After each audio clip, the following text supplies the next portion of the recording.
Coming up out of the subway into the unusually warm winter sun, just across from the gates of the big Jewish cemetery in Prague, on a bright Sunday morning, I'm the first one in as it opens promptly at 9. The old man in the gatehouse speaks no English but excellent German, and gladly answers my query as to the location of Franz Kafka's grave.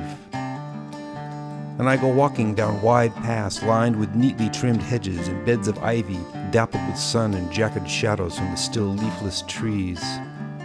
The constant chirping of birds amplifying this fall spring-like ambience. All around me, the ornate statues and elaborate marble and granite headstones and monuments with names like Goldschmidt, Rosenberg, and Bernstein. And now and then a little official sign pointing the way to Dr. Franz Kafka.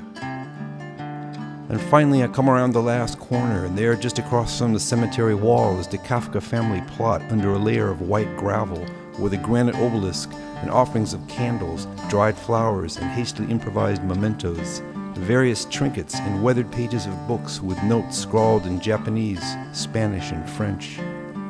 And even a little glass wind chime hanging in a small pine tree next to the headstone, adding its pleasant tinkling to the musical bird song.